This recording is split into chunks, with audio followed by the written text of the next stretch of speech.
At the Creating Change Conference, we gather, we stand tall. From every corner of the nation, heed the rallying call.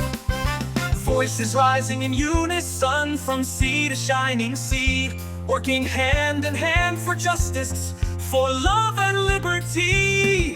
Oh, the Richie and John Show brings a beacon in the night, shining truth and fairness against the dark with light.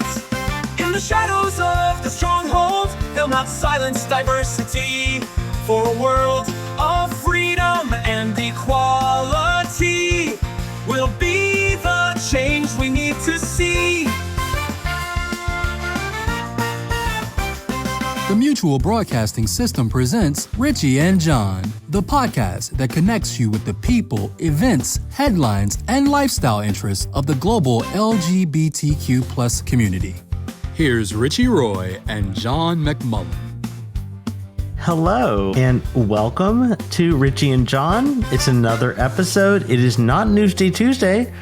It is actually Substantial Saturday. It is the other episode that we do each week. You know, Tuesday is when we kind of cover current events and stuff. And Saturday is when we try to do something maybe a little bit more kind of in depth. You know, we really try to get interviews with people who are sort of relevant to our community. And my wonderful co-host, John McMullen, had a great opportunity recently in Las Vegas to meet with a bunch of really interesting people at the Creating Change Conference. And I believe that one of those folks that you met is someone that you got a chance to interview. Yeah, indeed. And good to see you again, Richie. And I hope that everybody's had a good week. It's been a tough week and a half, 2 weeks or so, because of changes that have been going on and a lot of craziness and a lot of uncertainty about what the future holds. And I mentioned briefly when we talked on Tuesday's show about having gone to Creating Change in Las Vegas. This is an annual event. It's been going on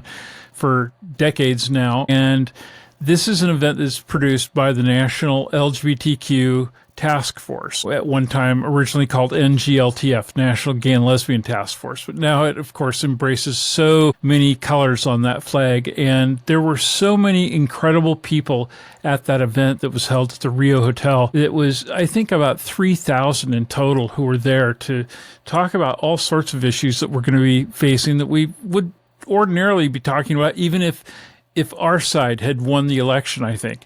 But even more importantly right now, because there is such a threat once again to equality and civil rights and all sorts of rights for especially people who are in communities that have been marginalized. So I had an opportunity to talk with a handful of folks there, and we're going to bring others on here. Unfortunately, I don't have video conversations with them. So if you're watching our program, I will put a few photographs up so that you'll have some sort of visual there while we listen to the conversations. But on today's episode, we're going to talk with somebody by the name of Dr. Lulu. And Dr. Lulu is actually a pediatrician and originally was from Africa. She is going to be joining us from the conference where she was attending and talking with people in a couple of situations where she was part of panels.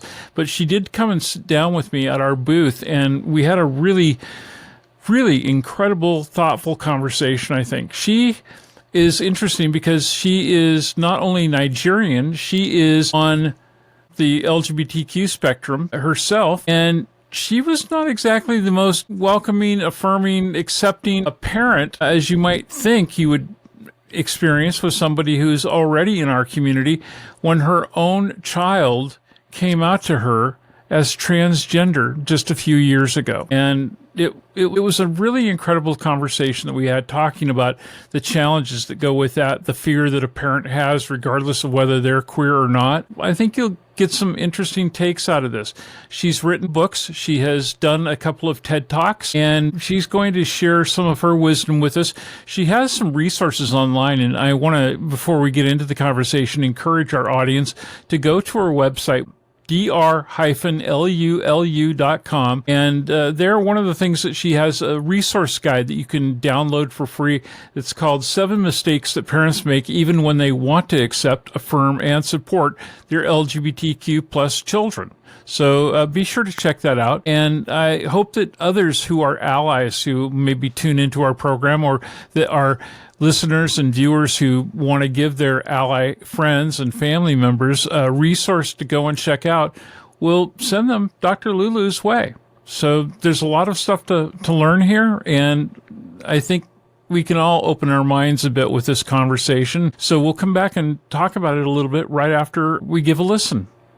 Yeah, I'm really excited to hear this. And especially because, as we've talked about, this week has been really intense, and there have been several executive orders that have been targeted directly at the trans community, and a lot of administrative changes that have also directly affected our trans community.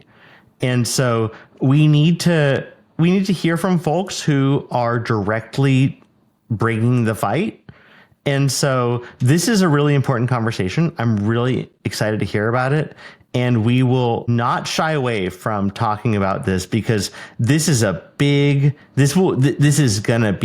we're in for a big fight, and we need allies and folks to be there for us. So this is a great conversation. I can't wait for it. And as you'll hear in this conversation, Richie, I have talked with her about something that you and I have talked about many, many times on our program. And that is the fascination with the fact that our own community is stuck within its own bigotry and this whole idea of a LGB without the T community. We do get into that among other things as well. So stay with us, give a listen, and we'll be back on the flip side of it. It is my pleasure now to welcome to our microphones on the Richie and John show, Dr. Lulu. Hello and welcome. Hi. You're originally from pretty far away, Nigeria. Yes, Yeah? yes, I am. I'm Nigerian, and the ground I walk on is Nigeria. So even though I'm in Las Vegas, I'm walking on Nigerian soil. You currently reside in Atlanta, Georgia, correct? Midtown Atlanta, yes. Okay. You are a pediatrician, an advocate for LGBTQ folks. You're an ally, a mom, you're a parent. This is not your first visit to a Creating Change conference, right? This is actually my third. I happened upon the first one in San Francisco, and just listening to you now, I realized this. I realized that it was San Francisco, then it was New Orleans, and I was like, okay, it makes sense that they're in Las Vegas, because I was like, what are they doing in? Yeah. I mean, it's freezing cold. Why not Florida? But then again, it's 5 inches of snow in Florida, so I don't know. There's nowhere to go for the queer folks who want to meet in January. For this time of year, this is not a terrible place to be, because the sun is out, it's blue skies and sunshine, and it is a nice place to be able to accommodate a lot of people, and certainly there's plenty of hotel rooms and meeting space in a town that attracts all sorts of conventions here. Tell me what attracted you initially to coming to your first task force Creating Change conference. When the first time you came, did you have a pretty good idea of what you were walking into, and how has it changed over the period that you've now gone to about a handful of them? So first of all, I do have ADD, so I will have to take the questions one at a time. Okay. I think I'll go back to why am I even doing this? Like, what's my why? So on Sunday, it was on Christmas Day, 2022, my eldest child called me and from Boston, and I'm thinking they're going to say, Mom, Merry Christmas, which is what kids say to their parents on Christmas Day. Right. And I heard, Mom, I'm trans. I'm like, what? I'm transgender. Wait, what? What do you mean? I thought you were non-binary. Wait, I thought you were just gay. What's going on here? So when a black Nigerian immigrant single mom hears those words from their child, your world is turned upside down. I don't care who you are. And that's what happened to me that day. And actually what I did was I took off running, and I ran 15 minutes to the nearby mall. And when I got to the mall, I turned around, and there they were. Fear and shame and guilt and overwhelm and all the things were like, where do you think you're going? We're right here with you, baby. So that triggered me to stop and re-evaluate my life. Yeah. And 3 weeks I actually laid in fetal position just blaming God, hating myself, hating the world. Whyme.com, What did I do wrong? me? Yeah, why did I do wrong? And it was only somewhere along the line, I think that third week, I realized, wait, I'm a physician, I'm queer, I have a freaking ex-wife. Like, if I'm struggling like this, then who else is going through this? And there must be more parents out there who are not queer. What are they thinking? And literally, that's how that went. And so I was like, okay, so I'm going to start a Facebook group, and then I'm going to try to tell as many people as I can about this thing. So now I'm like, wait, so I thought you were just gay. So wait, oh, there's sexuality and there's oh, really? Well, I didn't know that. And so that's how I started unlearning. And the power of unlearning is the learning aspect. So people say unlearn and relearn, but actually the word relearn means you're relearning the things you just unlearned. So you unlearn and then you learn anew, right? So I started learning what's gender, what's sexuality. When does a child know, wait, you've known since you were 2? What? How am I just hearing this and you're 22? You know, things like that. Right. What's going on here? And I said to myself, there must be other parents. And so that's how Creating Change came in. I went to the conference. I was looking for any conference where there are queer people. I wanted to start with people like me who are queer, who do not know. Because I can't teach all the straight folks out there if there are queer people who also don't know about the difference. Yeah. So I did my first talk. It was called Introducing the Black Transgender Child 2 years ago in San Francisco. Yeah. And it was so successful, I guess, for lack of a better term, that I said, okay, well, now I'm done with this. Let me go see if there's anything for parents so I can, meet other parents. And there was none. I was like, wait, you have a whole conference like this and there's nothing for parents of queer kids? Mm-hmm. So you know what Toni Morrison said about the book? If you're trying to find a book to read and you can't find the book, what do? Write it. You write the book. And so last year and this year and forevermore, I'm always going to now do a parent supporting parents caucus. And so that's what I did last year. That's what I did this year. That's what I'm going to keep doing. I'll bet there's a lot of people out there who think, oh, it would be easy if you're within the queer spectrum to understand it all and to embrace it all because you are in that rainbow.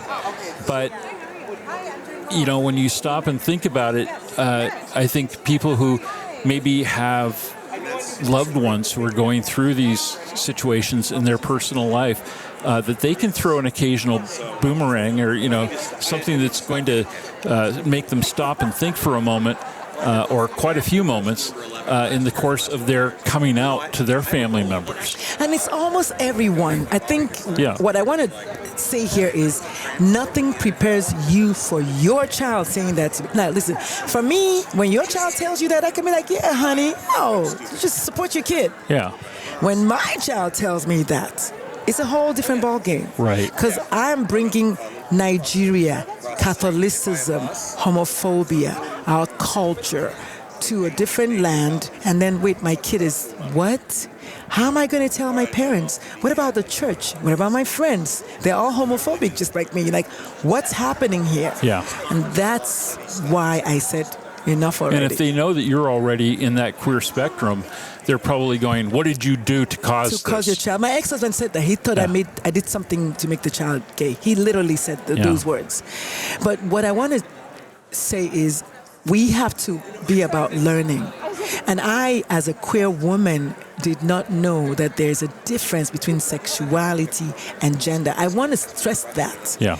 The LGBTQIAA PPO2S does not separate gender from sexuality. That may be a little problem because now everyone is thinking, they're all gay. But my child who is transgender, a trans woman, might actually be attracted to men, right? Right. What does that make her?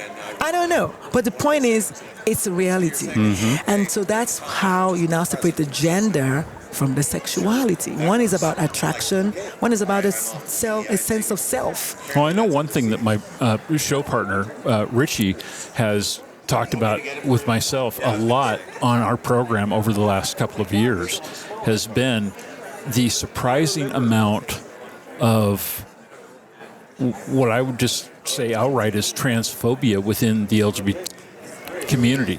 Those people who are the LGBT without the T.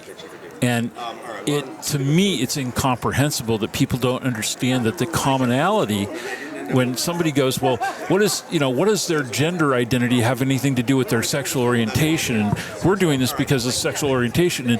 And some of these people, they're hijacking our movement and things like that. And I'm like, the movement and what you share in common is the fact that you've been marginalized in the society. Yes, it's bigger. Why it's can't bigger. you work collectively to end the marginalization of all human beings? I think it's the whole, you said it already, it's the whole me, my, I, centering me, myself, and I. As a parent, as a pediatrician who is a child advocate, Right. if it was somebody else's kid, I'm happy to tell you all the things I know, Right. as long as it's not my kid. So as a Black physician mom who is queer, I struggled with my own child being queer. I was like, wait, hold up. I just don't want people to be like. And how much of that was rooted, Dr. Lulu, in people being concerned about the fact that their child would be exposed to hatred, intolerance, discrimination, and all that? Because I have many friends who are self-identified as being very progressive, liberal, open-minded, have LGBTQIA, friends who they're completely cool with, but then when it's their child, exactly, they have to deal with it in a very different way. And all of a sudden, I know in the case of one friend of mine who is heterosexual, that his biggest fear is not that his child is trans, but that the child will be subjected to the kind of hatred and potential violence. And they just don't want them to be subjected to that. Listen, your child is going to be subjected regardless. So why don't you have a child who is subjected, whose parent is supportive? Here's the thing. You can never prevent your life is going to life your child. Mm-hmm. You can't protect your kid no matter how much you try. If it's not homosexuality, if it's not homophobia, is somebody bullying them because of their hair is kinky, the color of their skin, their nose is white, your child, something's going to happen to your kid. But doesn't your child have a better chance at life if their parent is supportive? Mm-hmm. Think about it. Yeah, of course. So while you're busy being afraid, don't mess around and be your child's first bully. That is the thing. Yeah. So there's a picture that goes around during the month of June where there's these two parents who have a big fight, scissors about to clip their trans child's wings. They are the first bullies. So that's the thing. While you're trying to protect your kid, that's what you're thinking. Yeah. You're telling your kid in the meantime, don't be yourself, don't be who you are. Yeah, there's something wrong with you. And I did that. So I tell the parents I work with all the time that I made all the mistakes. I told my kids, I said, don't paint your nails when grandma is here. I don't want grandma to think something's awry. But here's the thing. I don't want grandma to think X. Yeah. Fill in the blank. And it shouldn't matter. Yeah, exactly. Yeah. So whatever X is a fear-driven thing. Yeah. What has fear ever been good for? Nothing. So as long as I don't want grandma to think, 1, I gave you nail polish. 2, I'm a soft parent. 3, you're a soft kid. 4, you're gay. 5, I'm an incompetent parent. You see, it comes down to I had a deeply loving maternal grandfather. Mm-hmm. And he was also extremely religiously oriented. Mm-hmm. But he, in so many ways, he lived the life that his Savior preached, mm-hmm. But it is interesting that when it came to, you're not one of them queers, are you? Mm-hmm. And because of that, I remember having conversations with my mom and about whether, because I just wanted, when I finally reached that point where I'm going to be me, who I am, mm-hmm. Exactly. I was like, I'm not trying to throw a cup of piss in this guy's face. In my grandfather's face. I respected him. I loved him. He did so many wonderful things for me throughout my life. And I didn't want to hurt him. And I didn't want to hurt her. But it was one of those things where my mother persuaded me not to be open about this one facet of my life. And so in all fairness, your parent was in fact your first bully. I mean, there's just no. Now, of course, the word bully has multiple. There's psychological bullying, there's physical bullying, verbal bullying, but they were, because your mother was saying you're good up to this point. I love you up to this point. You're free up to this point. You're my child up to this point. You are all the things up to this point. So you can never really be your full self. Right. And isn't freedom defined as you if you're actually limited? Exactly. You take away from that person, in this case, my grandfather. Yes. I take away the ability for him to know the real me. Exactly. Yeah. So that's the danger. And I want parents to understand that it's actually not their fault. It's society. Right, and when was the last time society was right about anything? Yeah. I happen to be black. My ancestors were brought to this country because that time society was quote unquote right that black people should be slaves. I mean, there's just always been society, this society. You know, you talked about your grandfather's savior. Let's go there for a minute, because I'm relatively fearless. If Jesus walked on the earth today, Jesus would hang out with the gays, because Jesus never preached exclusion. Right. Jesus preached inclusion. Jesus said, suffer the little children unto me. Come as you are. Everyone come. Right. Jesus turned the tables upside down in his father's house because it became a marketplace, right? So, but Jesus was killed because of his ideologies. Let's not forget that he didn't die a peaceful death. He was executed because of his belief systems. He was a rebel. Jesus was not a peaceful person. Now, he might not have caused a war, but he was not peaceful. He was rebellious. He told his mother at the age of 12, what do you mean you're looking for me for 3 days? Did you check my father's house? Is that not an attitude? Yeah.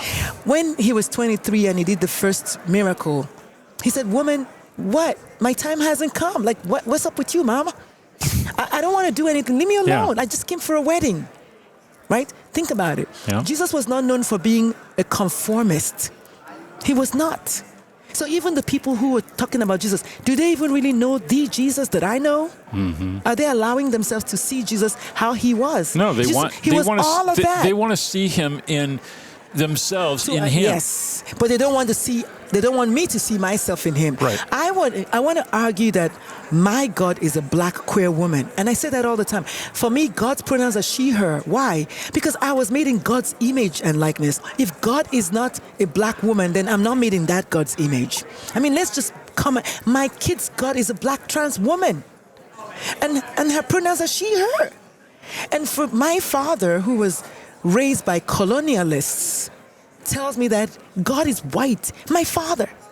I have to meet him at that level and understand that he was taught by someone who saw. But the person who told him his God was white was right, because it was a white person. That's the point I'm trying to make here. What if God is green? What if God We're is all not? fucked. We don't know. Yeah. But what does it matter? It doesn't. If you can be kind to me that you see every day, fuck you and your God. I don't want to know about that God. That's what I'm trying to say. Boy, I wish that more people thought the way that you do. Well, they will when they hear this, if they don't take this off the air. Well, they can't take it off the air because I own the network. However, I would like to ask you, go back again to since you first started coming to this event and the various things that you have done, the various people that you have met and networked with, how does this event help you to achieve what you do? And you have Dr. Lulu's coaching and consulting. Tell us about that and how you're able to help other people dealing with these kinds of issues today. So the first thing is people avoid places that are not affirming. Think about it, right? I came the first year. I came again and again. There must be a reason. There must be something good here. Yeah. So that's the first thing I want to say. The second thing is, it may not all be manifest in my ultimate business, but just the fact that there's family here, there's community here, there's color, there's freedom, there's all the things, right?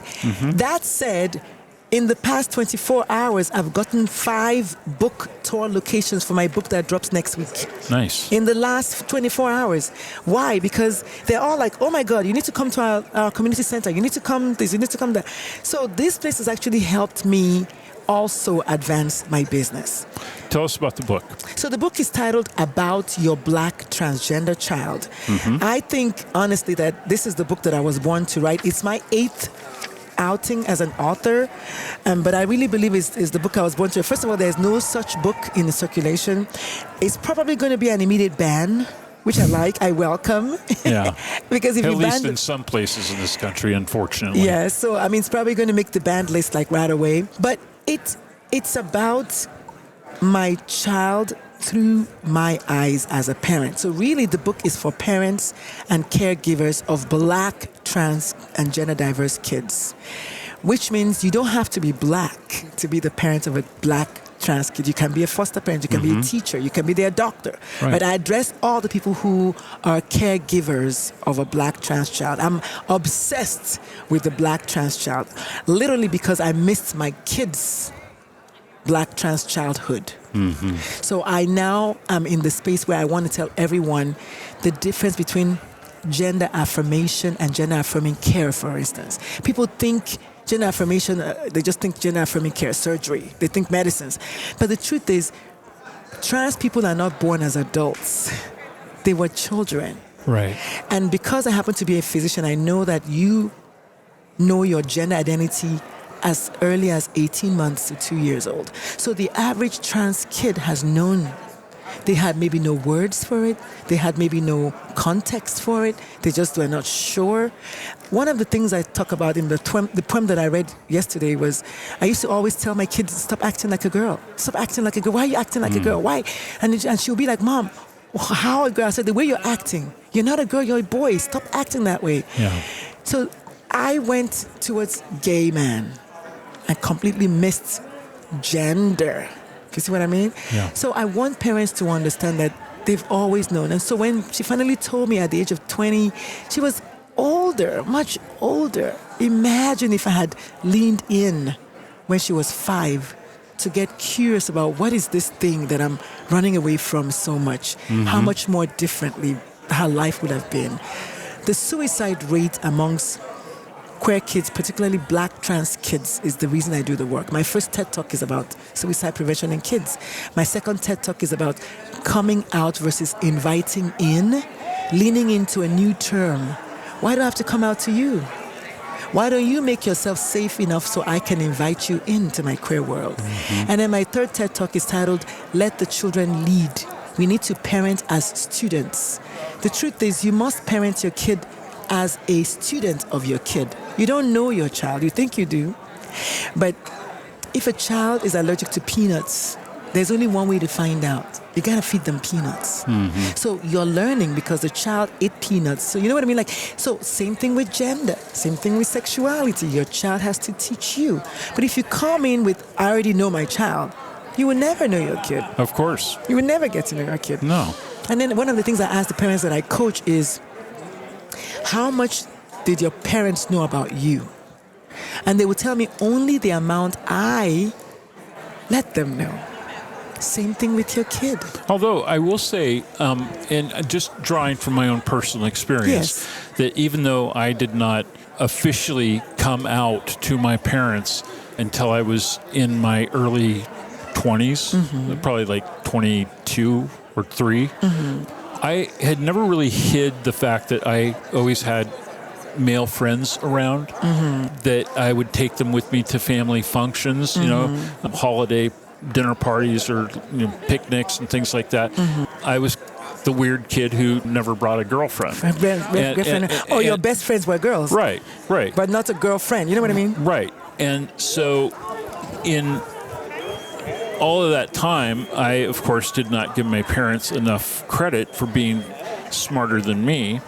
Every kid is always smarter than their parents. Yes. And so what would happen eventually was one day I was in the car with my mom, and she said, she gave me that talk of, honey, if there's anything you ever want to share that you've not, we love you unconditionally, and I knew where this was going, but I still couldn't take that leap.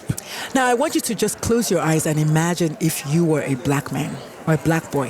Excuse me. As a white man, cis passing, I might add, I want you to take a moment and realize how uneasy that was for you. Imagine. Exactly. That's where intersectionality comes in. And that's why the suicide rate is higher. Because of just inability to just be themselves. In my hometown, we have this annual event called Harvey Milk Diversity Breakfast in Palm Springs. And it is really an event that is focused heavily on LGBTQIA youth.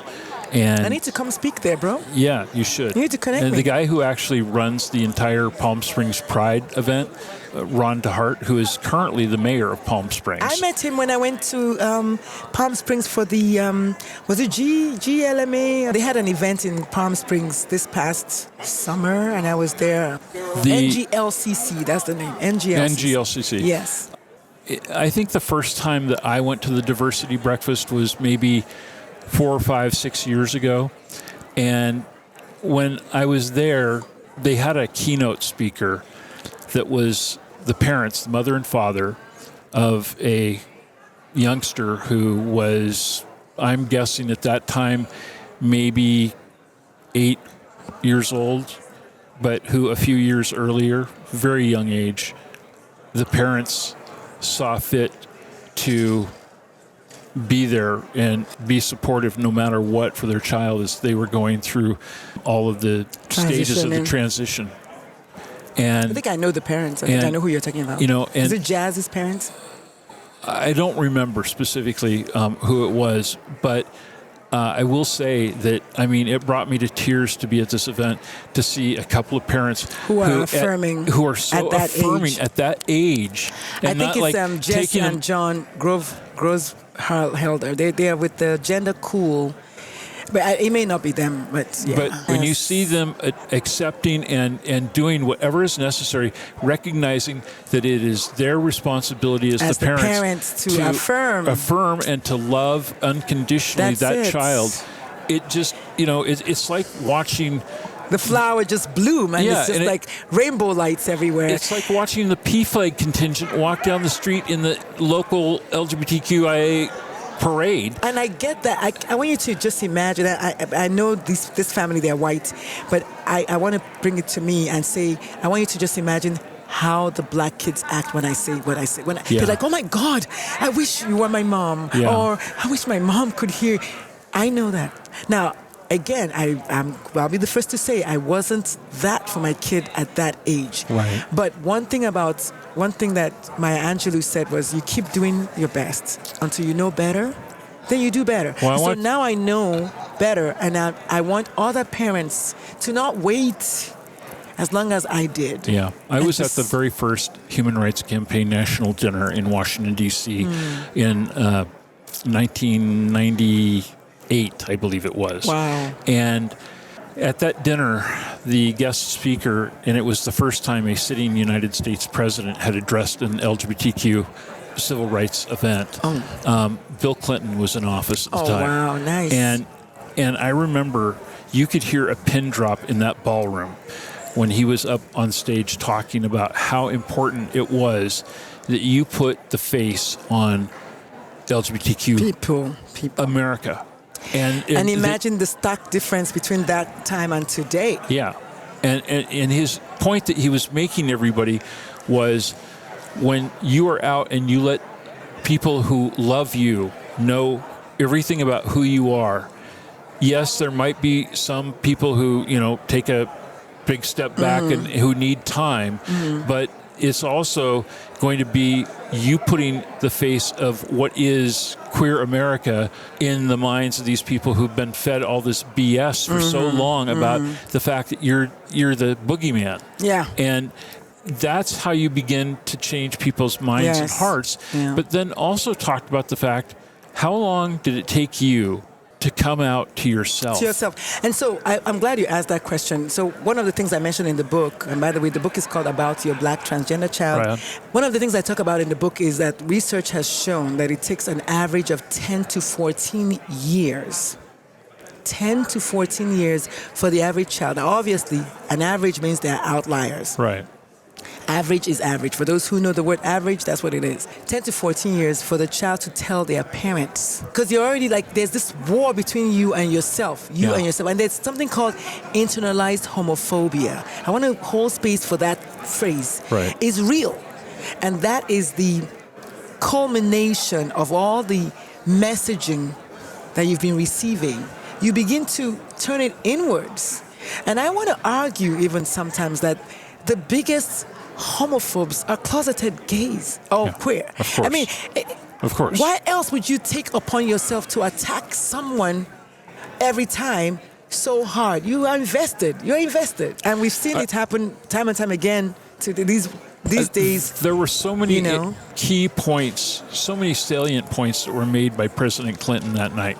But I will tell you that the one that really stuck with me the most was when he said, think about how long it took for you to be okay with you. Mm-hmm. Even whether you even still or have gotten to that point or not yet. So when you tell your mom or your dad or your uncle or your grandparents or your best friend in school, when you finally share that news, it's not fair of you to necessarily expect that they're immediately going to embrace you and understand. He said, look how long it took you to be comfortable with who you were. You got to give them time too. Now, some people are going to be outside of that norm or that average and are going to be right off the bat bursting out of the closet and confetti, blowing out a unicorn's backside. But there's going to be other people who are going to take weeks, months, years to get to that place of comfort that took you just as long to get there for yourself. May never. Yeah. And may never. I want to hold space for those of us who, when I was, and trigger warning, because I don't know how, this is trigger warning, there was a time in my life when I was actively suicidal. And one of the things I wanted to make sure was it was going to definitely be unequivocally an accident. I wanted my kids to never know that I intentionally did that. Mm-hmm. We don't know how many of our siblings have done that. Yeah. Now, the ones that are obvious, notes, that's obvious. But I was going to make sure, and I talk about it in my first TED Talk, so I'm not going to talk about it here because I know there's a trigger warning. But I was going to make sure that they were going to always say their mom died in a car accident. I needed that. But I knew in my heart that it was not going to be that. So how many of our siblings have we lost that way? We don't know. It's tragic. We don't know. But I love that point. That's why intra-queer homophobia is so wrong. Because you already know what it's like to be the underdog. And that's why when black people are homophobic is also so wrong. Because you already know what it's like to be the underdog. Yeah. But there's this thing called religious trauma. That's a noose. And as an African, as a descendant of people that were colonized, I know that in my book I mentioned that ancient African kingdom, we had same gender loving across the board. Mm-hmm. It was colonialists that came and said, what you talking about, Willis?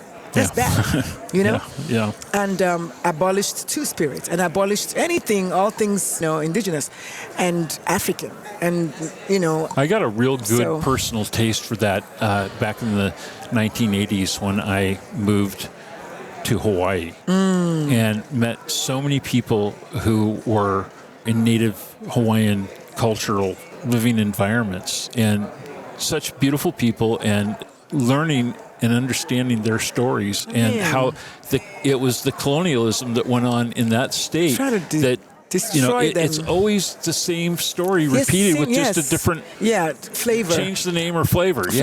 And I'll give you an example. I'm Nigerian, and I didn't know we were going to talk about this when I said what I said at the beginning. The ground I walk on is Nigeria.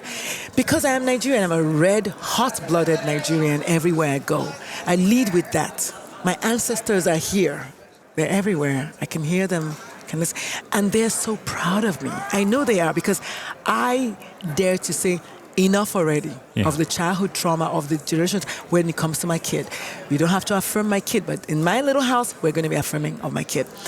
I say that as I know that I have gay uncles, I have siblings who are queer. You know, it's like I have cousins who are queer. I have nieces and nephews. They're all over my family. But I'm the only one who is out and speaking about, being affirming. But I know that I'm not the only queer person. So one of the things I tell people, I said, if you don't think there's anybody in your family who is queer, if you look around your family, you can't find a queer person, look in the mirror. Somebody's queer in your family. Before we get away, you have a website Yes. and you have all sorts of social media presence as well. Yeah. Give our listeners an opportunity to follow you and to get more information about Dr. Lulu. So my website is dr for doctor -lulu.com. So dr-lulu.com. My Instagram is at mom, M-O-M, momatrician. So that's mom and pediatrician put together. Right. So, MOMATRICIAN. And it's the momatrician. Yes. Yeah. So I actually own the registered trademark of Dr. Lulu as well as the momatrician. I own the trademarks. You can also be found on YouTube, YouTube. at Moms for Trans Kids. So my podcast is called Moms for Trans Kids Podcast. Great. So Moms, the number 4, Trans Kids Podcast. So because we go live on Sundays at 7 p.m. Eastern every Sunday on YouTube and then transcribe it to Apple and Spotify and wherever. Sure. So I decided to change my YouTube channel name to the name of the podcast. I might as well. Of course. So it's Moms, the number 4 Trans Kids Podcast. We are booked through. We'll definitely add a link on our Thank site you. for you. Yeah. Thank you. We're booked through August of this year, but I would like to have as many people as want to come to listen to it and come join us. By the time people have heard this episode, the book will be out. It better be out. And so for that, where can they best find that? They will probably find it on Amazon. They will also find it on my website /books because I have other books. Right. So if you go to dr-lulu.com /books, you can find, I have 7 or 8 other books out there that they're not necessarily about queerness, they're about parenting, about racism. One of my best-selling of all time books is called How to Teach Your Children About Racism. And that actually was born because during the lockdown, someone called the police on my kids in the neighborhood that we've lived for 10 years. Let me ask you one more thing, because tomorrow, the newly reelected president of the United States is going to be here in Las Vegas. And he's coming because there are a lot of service workers in this market, and he is proposing to change the taxing laws so that people who work in hospitality will not have to pay federal taxes on their tips, on the gratuities that people give them in their jobs as they work at a restaurant or something where they're tipped. And of course, that's a load of crap because he does not get to decide that. Care. That's decided by the Congress. He doesn't also care. That's the truth. And it's not, I don't believe it's going to happen. I just believe that it was a knee-jerk reactionary thing to persuade a group of people to vote for him, even though there is no good reason to vote for him. There's none. But he's going to be here. He is now, once again, the president of the United States. Mm-hmm. He has once again already in his first week in office sown so much dissent and trauma in this country. So much. And I'm curious how you, looking into your crystal ball, with all the experience that you've had in dealing with all of the trauma and transgressions that we've had to deal with, it feels like we're in the last, say, 25 years, we have made significant strides in the global LGBTQIA community. And now to see so many of these things being repealed and rolled back, I come to this event, and it's the first time, because it's literally the end of the first week of his being president again. And for the last 2 months since the election, I have been, like so many people, so traumatized by what we knew was going to be coming and has now started to materialize, that I've just been sick to my stomach. Yeah. And I think there are so many others, and especially I hear this in our community's youth, and that they just want to give up before they've even really gotten a chance to start their life. So I knew you were going there. I want to ask you, one, how do we keep them focused on continuing to do good and also, to fight the good fight, but also to deal with, the fact that we've come to this conference, to me, it's been the first dose of relief. Thank goodness, to be with Thank people goodness. who are really Like us. great people who really are committed to helping this movement. Yeah. Brilliant people. I think your question is, how do I, ending on a hopeful note, and how do I give hope to the next generation? Well put. And the answer to that is always going to be reach deep within for yourself. One of the things I mentioned in my book is self-love and self-care are the ultimate antidotes for homophobia and transphobia. And here's why. It is from the abundance of self-love that you perform self-care. So first, awareness. Like I said it, we were just talking and I said, I think I'm done with social media. I'm not joking. I'm gonna unhook because I see that I don't want to see that anymore. Yeah. And then there was a time when we didn't have social media and we didn't all die. Right. So awareness is number one. What are the things that are triggering you? Avoid them. It's okay. So Instagram is going to be there when you come back. Whatever the thing is going to be there when you come back. If it's people that are triggering, avoid them. They're all going to be there when you come back. If you choose to come back, when you choose to come back. But I need the parents who are listening or the adults to first practice this. Children are products of their environment. It's a natural thing when they see you self-caring the fuck out of yourself that they will copy. It is a natural thing. I tell parents all the time, your kids do not know the legislators. Your kid does not know the governor of your state, but your kid knows you because you tuck them in bed every night. Mm-hmm. Your kid knows you because you feed them every day. Mm-hmm. Your kid knows you because you make the bed. You take them to school. So what you do, your internal milieu, the home environment, is their cosmos. If it's not safe for them, you can forget about what the legislators are doing. Yes, the laws are coming, but thankfully we have ACLU, we have GLAD, we have people who are going to freeze it in court, from what I'm hearing, until such a time. So you have to first take care of yourself. Go back to self-care. And the best way that I've found to practice self-care, whenever my mind starts going, I just immediately do 10 things I'm grateful for. Like, this is crazy, but it works. Okay, I'm grateful for this interview right now. I get to talk about what I love, and you get to listen to me, and we have a fantastic conversation. I didn't have that 10 minutes ago before the interview. That's something I'm grateful for. You can never practice gratitude and fear at the same time. You cannot practice gratitude and negative energy. It just doesn't mesh. Yeah. And so I'm like, I'm grateful for being here at Creating Change. And no matter what else is happening outside, I'm here today. I'm grateful for all the people I've met. I'm going to follow up with them. Now, I didn't think about doing a book tour, but because of this Creating Change, my book is going to be in Swerve Magazine. I'm talking to you. I'm going to be on the Advocate. I'm going to be writing freelance for them. They're going to interview me next. I'm going to just focus on all that and just celebrate that I'm here today. Donald Trump or not, I'm not promised tomorrow.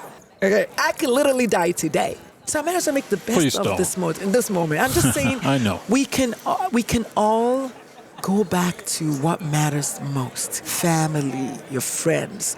And if you don't have any family that's chosen, right? Friends that's chosen. Of course. Because queer people, that's kind of our superpower, is chosen. But more than that, chosen self. I've had to heal my inner child to do this work. She was sexually assaulted at 9. And she's cheering me on every day now, like, go girl. Yeah. So the fearlessness has been because I've practiced it some. The confidence has come because I'm also like relatively fearless. But I wasn't born fearless, right? I just Right. had to say, you know what? Yeah, okay, why don't y'all come ride shotgun, but we're going, right? That's courage. Courage is fear plus action. So thank you so much for asking me that question. I appreciate you this afternoon, just holding space for me. And you know what? Snoop Dogg said, and last but not least, I want to thank myself.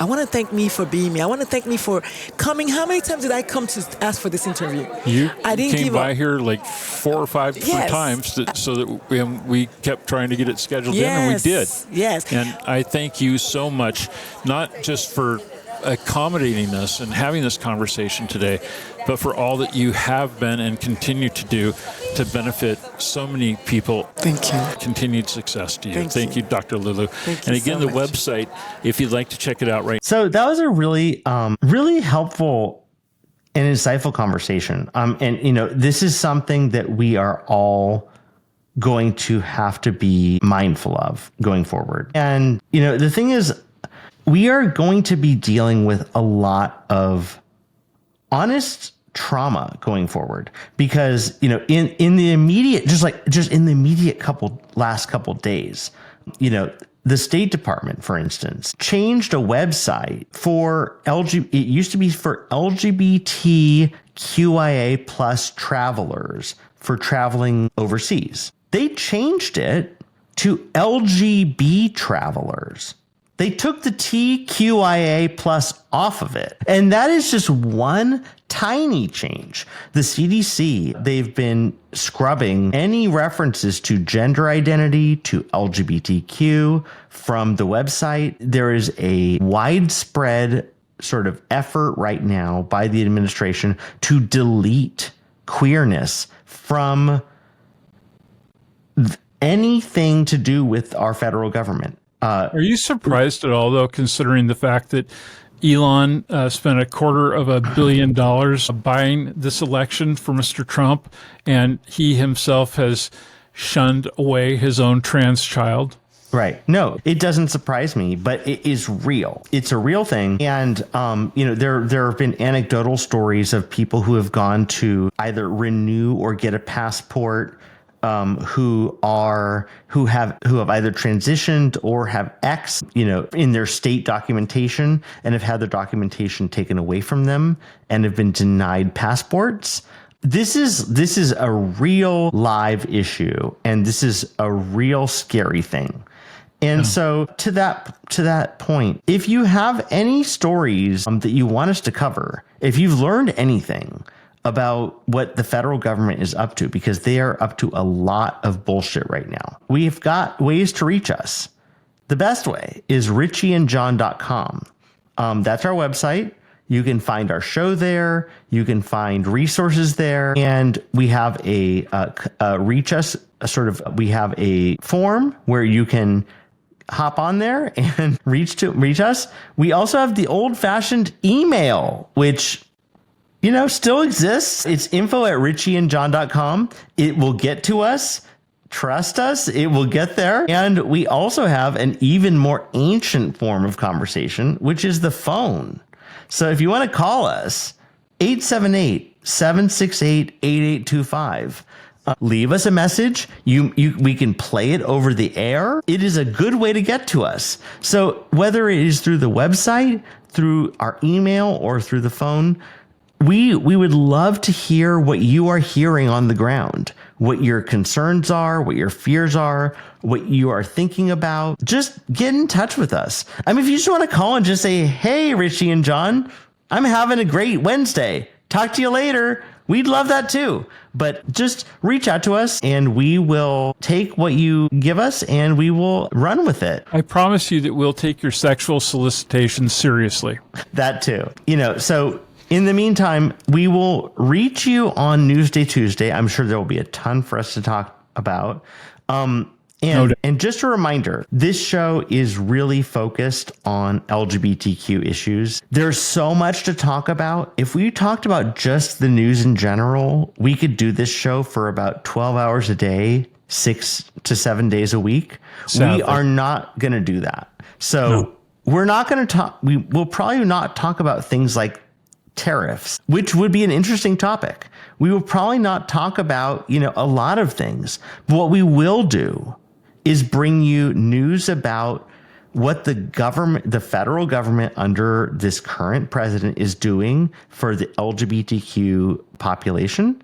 And we will do our best to cover that because they are doing a lot right now. We're going to cherry pick the stories and get right to the point so that you don't have to spend your whole life, wading through all of the bad news that's out there. It's not that we're just going to bring you bad news. We're going to try and bring you the highlights of what is being done and how we're going to overcome these things. And Fortunately, there are people out there like Dr. Lulu and a lot of other folks who you're going to be meeting over the coming weeks through this program who are out on the front lines fighting, and they're going to have some ideas for you about things that you can do to help participate, but at the same time, not have to immerse yourself in it so deeply that you can't think about anything else or you cannot get to sleep at night. So let people do the heavy lifting and we'll give you the cliff notes.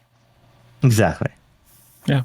So this is my one big acquisition. Actually, I got 2 different shirts, same message, but with basically the same idea while I was at the Creating Change conference, so I wore it on today's show. But no Trump, no KKK, no fascist USA.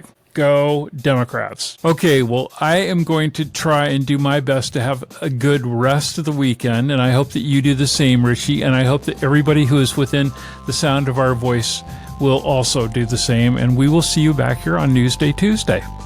See you then.